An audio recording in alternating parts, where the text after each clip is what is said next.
오늘 함께 하실 말씀은 시편 115편 9절에서 18절까지의 말씀입니다. 오늘 말씀의 결론부터 이야기를 하자면 죽은 자는 여호와를 찬양하지 못한다라고 하는 것입니다. 우리가 살아있을 동안에 하나님을 송축하고 하나님을 알 수 있고 하나님을 볼 수 있고 하나님을 느낄 수 있고 우리가 하나님을 만질 수 있고 우리의 삶 속에 영향을 미치는 그 하나님을 쫓아 살아갈 수 있는 삶이 된다라고 이야기를 하고 있는 것이죠.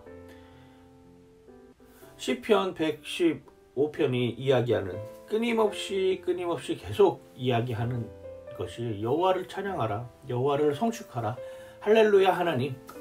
특별히 히브리어로 이 할렐루야라고 하는 단어뿐만 아니라 바라크라고 하는 단어를 같이 쓰는데 하나님을 송축하는 것입니다. 하나님을 송축한다라고 하는 것이 무엇이냐라고 하면은 하나님을 아는 것입니다. 하나님을 보는 것입니다. 하나님을 믿는 것입니다. 하나님께서 그러면 우리에게 복을 허락해 주신다라고 하는 것이 전적으로 그 배경에 깔려 있습니다. 그 복이라고 하는 것이 무엇입니까? 하나님의 이름을 부르는 것입니다. 저희 아내가 요르단에 계신 선교사님하고 교제를 하고 있는데 그 요르단에 계신 선교사님하고 이메일을 주고받을 때에는 하나님이라고 하는 단어를 쓸 수가 없어요. 교회라고 하는 단어를 쓸 수가 없습니다. 기도한다라고 하는 이런 단어들, 성경에 나와 있는 단어들, 기독교적인 단어들을 쓸 수가 없어요. 말하자면 하나님께 기도한다를 이렇게 표현을 합니다. 1번에게 두 손을 모은다. 뭐 이런 식으로 표현을 하는 거죠. 두 손 모아 함께 2번을 찬양해요. 2번이 예수님이에요. 1번이 하나님이고 2번이 예수님이고 3번이 성령님. 뭐 기도한다를 뭐 두 손을 모은다. 교회라고 하는 용어도 따로 사용을 할 수가 없어서 어떨 때는 집이라고 표현하기도 하고 학교라고 표현하기도 하고 회사라고도 표현하기도 하는 이런 곳에서 선교하시는 분들도 계시다라고 하는 것입니다. 하나님께서 우리에게 허락하신 복, 다른 것이 아니라 우리가 하나님의 이름을 부를 수 있다라고 하는 것이 이게 얼마나 큰 축복인지 모른다라고 하는 것입니다.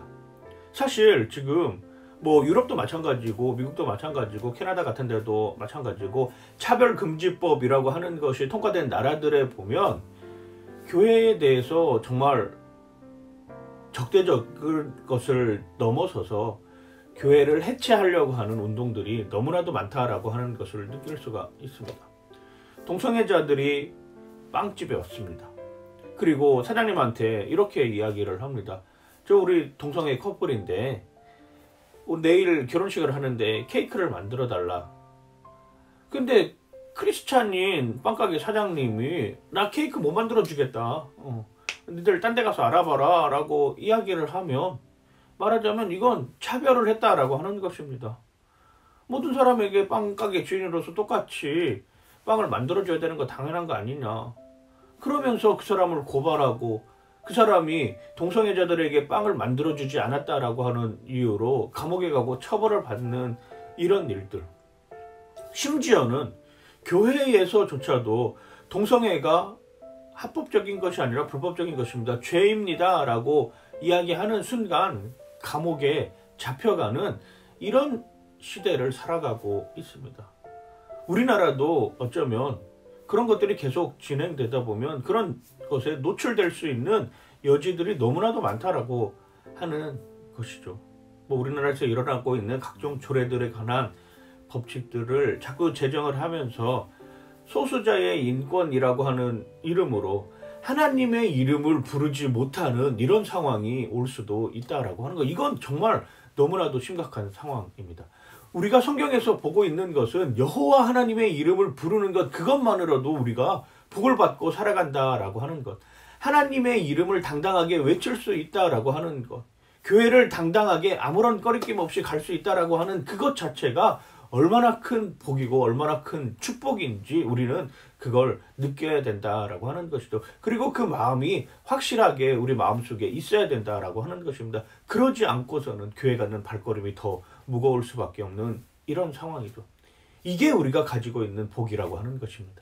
그 복을 받은 사람들이 다른 사람들에게 축복의 메시지를 전하는 것은 당연한 것 아니겠습니까? 내가 만나는 사람들, 나와 함께 일하는 사람들, 나와 함께 사역을 같이 하는 사람들, 내 주변에 있는 이웃들에게 그런 선한 그리스도인의 영향력을 나타내는 것, 이것이 바로 우리에게 도움을 주시는, 우리의 방패가 되시는 그 하나님을 찬양한다라고 하는 것입니다. 언제 가능하냐? 우리가 지금 살아있을 이 동안에 가능하다라고 하는 것이죠. 오늘 시편 115편 기자는 또 끊임없이 이야기를 합니다. 죽은 자는 여호와를 찬양할 수 없다. 그러니 우리가 살아있는 동안에 여호와의 이름을 부를 수 있을 때 우리의 선한 영향력을 가지고 그 하나님을 찬양해야 된다라고 하는 것이죠. 시편 115편 전반부에는 정말로 우상들에 관한 이야기들을 합니다. 그 우상들, 사람이 만들어 놓은 우상들은 눈이 있어도 보지 못하고, 코가 있어도 냄새를 맡지 못하고, 입이 있어도 말을 못하고, 귀가 있어도 듣지 못하는 이런 상황들에 놓여있는 그런 하나님이 아니라 나와 직접적으로 관계하며 나와 직접적으로 하나님의 뜻을 맞출 수 있도록 함께 일하시는 그런 모습, 살아계신 하나님으로 우리에게 다가오고 있다라고 하는 것 아니겠습니까? 그래서 거듭 이야기합니다. 죽은 자는 여호와를 찬양할 수 없습니다. 우리가 살아있을 동안에 힘을 모아서 정말로 하나님의 선하시고 기뻐하시고 온전하신 뜻이 무엇인지 분별하는 삶으로 살아가는 저와 여러분들 되시길 주님의 이름으로 간절히 축원하고 축복합니다. 오늘의 한 줄, 죽어서는 절대 하나님을 찬양할 수 없습니다. 살아있는 동안에 여호와 하나님의 이름을 부르며 그 하나님께 감사하고 여호와 하나님의 이름을 부르는 것, 그것 자체가 나에게 복임을 깨닫는 오늘 하루가 되시길 주님의 이름으로 간절히 축원하고 축복합니다. 파이팅! 하나님 감사합니다. 죽은 자는 여호와를 찬양할 수 없습니다. 하나님의 이름을 마음껏 부르는 오늘 하루가 되게 하여 주시고, 특별히 사랑하는 교회가 세워질 때마다 그 교회를 통하여서 하나님의 선한 영향력이 지금보다 더 풍성하게 넘치게 하여 주시옵소서. 감사드리며 예수님 이름으로 기도드립니다. 아멘.